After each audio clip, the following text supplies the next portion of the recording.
രാക്ഷസപ്രണയം 10. ശ്രീദേവി പറഞ്ഞതെല്ലാം കേട്ട് ഒരു ഞെട്ടലോടെ നിൽക്കുകയാണ് മഹേന്ദ്രൻ. പതിയെ അയാൾ കട്ടിലിലിരുന്നു. ശ്രീദേവി വന്ന് അയാൾക്ക് അരികിലായിരുന്നു. തനിക്കരികിലായിരിക്കുന്ന ശ്രീദേവിയെ നോക്കി മഹേന്ദ്രൻ പറഞ്ഞു, താൻ പറഞ്ഞതാണ് ശരി.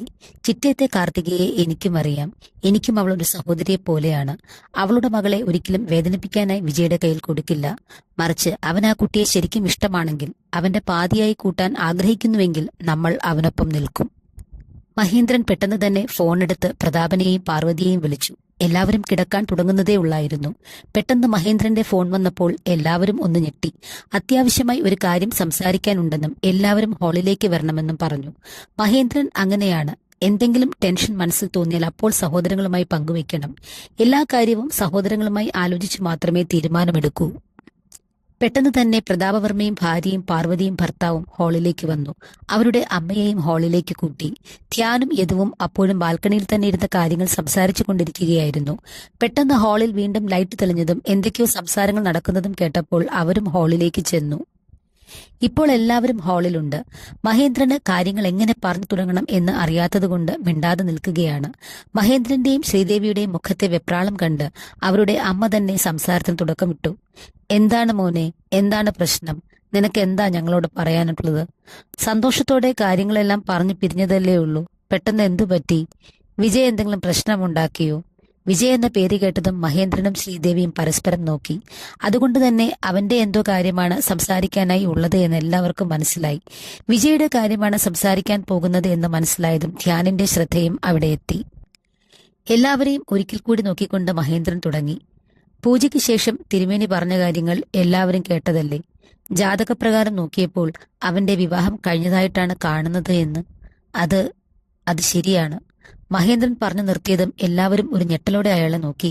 നീ എന്താ മോനെ ഈ പറയുന്നത്? ഒരു വലിയ ബിസിനസ് ലോകത്തിന്റെ അധിപൻ ആരും അറിയാതെ, അവന്റെ അച്ഛനും അമ്മയും പോലും അറിയാതെ വിവാഹം കഴിച്ചു എന്നോ? അതെങ്ങനെ നടക്കും?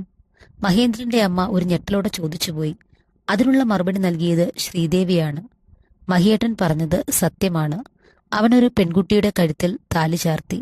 പക്ഷേ അതിനെ വിവാഹമെന്ന് പറയാൻ പറ്റുമോ എന്നെനിക്കറിയില്ല. പ്രതാപേട്ട, ഏട്ടന് ചിറ്റത്തെ കാർത്തികയെ ഓർമ്മയില്ലേ? എന്റെ കൂട്ടുകാരി.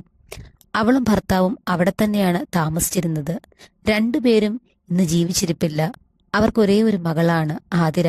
ഈ കഴിഞ്ഞ ദിവസങ്ങളിൽ ചിറ്റേത്ത് ചെന്നപ്പോൾ വിജയ് ആതിരയെ കണ്ടു.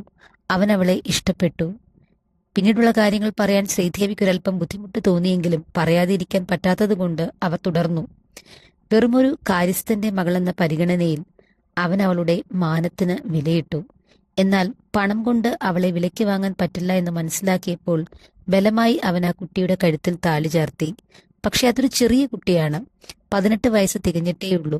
ലോകം കാണാത്ത, ആ ഗ്രാമത്തിൽ നിന്ന് പുറത്തേക്ക് പോലും പോകാത്ത ഒരു പാവം കുട്ടി. അതുകൊണ്ട് തന്നെ താലി ചാർത്തിയിട്ടും അവൾ അവന്റെ കയ്യിൽ നിന്ന് രക്ഷപ്പെടാൻ ശ്രമിച്ചു. അവൾ രക്ഷപ്പെട്ടു. ശ്രീദേവി പറഞ്ഞു നിർത്തി. ശ്രീദേവി പറഞ്ഞത് കേട്ട് എല്ലാവരും ഞെട്ടിത്തെറിച്ച് നിൽക്കുകയാണ്. കുറച്ചു നേരത്തേക്ക് അവിടമാകെ നിശബ്ദത നിറഞ്ഞു. പ്രതാപിന്റെ മനസ്സിലേക്ക് കാർത്തികയുടെ ചിത്രം തെളിഞ്ഞു വന്നു. മഹേന്ദ്രന്റെയും ശ്രീദേവിയുടെയും കല്യാണത്തിനാണ് പ്രതാപൻ കാർത്തികയെ കണ്ടത്. ഒരുപാട് ഇഷ്ടം തോന്നിയിരുന്നു ആ പെണ്ണിനോട്. തന്റെ ഇഷ്ടം അവളോട് പറയുകയും ചെയ്തിരുന്നു. എന്നാൽ അപ്പോഴേക്കും ദേവൻ അവളുടെ മനസ്സ് കീഴടക്കിയിരുന്നു. ദേവന്റെ സ്ഥാനത്ത് മറ്റൊരാളെ കാണാൻ അവൾക്ക് കഴിയില്ല. അത് ഇനി എത്ര വലിയ ആളായാലും. അത്രയും ആത്മാർത്ഥമായിരുന്നു അവരുടെ പ്രണയം. തന്റെ ഓർമ്മകളിൽ നിന്ന് പുറത്തു കൊന്നുകൊണ്ട് പ്രതാപൻ ചോദിച്ചു, വിജയുടെ കയ്യിൽ നിന്ന് രക്ഷപ്പെടുന്നത് എളുപ്പമല്ലല്ലോ. അതും നിങ്ങൾ പറഞ്ഞതുപോലെ ഒരു ചെറിയ പെൺകുട്ടിക്ക്. ഇനി അഥവാ ആ കുട്ടി രക്ഷപ്പെട്ടിട്ടുണ്ടെങ്കിൽ തന്നെ അവൻ ഇതിനോടകം ആ കുട്ടിയെ കണ്ടുപിടിച്ചു കാണും. അയാൾ പറഞ്ഞു നിർത്തി. അയാളെ നോക്കിക്കൊണ്ട് ശ്രീദേവി വീണ്ടും തുടർന്നു. ഇന്നലെ ഞാൻ ഗുരുവായൂർക്ക് പോയത് ഓർമ്മയില്ലേ? ഇന്നലെയാണ് ഈ സംഭവമെല്ലാം നടന്നത്. അവന്റെ കയ്യിൽ നിന്ന് രക്ഷപ്പെട്ടു ഓടിയ കുട്ടി ചെന്നെത്തിയത് എന്റെ ഒരു സുഹൃത്തിന്റെ അടുത്താണ്. അവർ എന്നെ വിവരം അറിയിച്ചു. ഞാൻ നാട്ടിലുള്ളത് കൊണ്ട് തന്നെ അവർ ആരുടെയും കണ്ണിൽപ്പെടാതെ ആ മോളെ എന്റെ അടുത്തേക്ക് എത്തിച്ചു. ഞാൻ അവളെ ഒപ്പം കൂട്ടി. അത്രയും പറഞ്ഞ് ശ്രീദേവി നിർത്തി. പിന്നീടുള്ള കാര്യങ്ങൾ സംസാരിച്ചത് മഹേന്ദ്രനാണ്. ശ്രീദേവിക്ക് ആ മോളെ ഒപ്പം കൂട്ടാതെ വേറെ മാർഗമില്ലായിരുന്നു.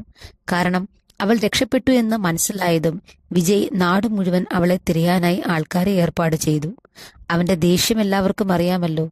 അത്രയും ദേഷ്യം പിടിച്ചു നിൽക്കുന്ന അവസ്ഥയിൽ ആ കുഞ്ഞിനെ അവന്റെ കയ്യിൽ കിട്ടിയാൽ ഒരുപക്ഷെ അവൻ അവളെ ഉപദ്രവിക്കും. ഇപ്പോഴും അവന്റെ ദേഷ്യത്തിന് യാതൊരു കുറവുമില്ല. അവന്റെ ആളുകൾ ആ നാട്ടിൽ മുഴുവൻ ആ കുഞ്ഞിനു വേണ്ടി തിരഞ്ഞുകൊണ്ടിരിക്കുകയാണ്. മഹേന്ദ്രന്റെയും ശ്രീദേവിയുടെയും സംസാരം കേട്ടുകഴിഞ്ഞതും മഹിയുടെ അമ്മ ശ്രീദേവിയുടെ മുഖത്തേക്ക് നോക്കിക്കൊണ്ട് ചോദിച്ചു, ആ പെൺകുട്ടി ഇപ്പോൾ എവിടെയാണ് ഉള്ളത്? തുടരും.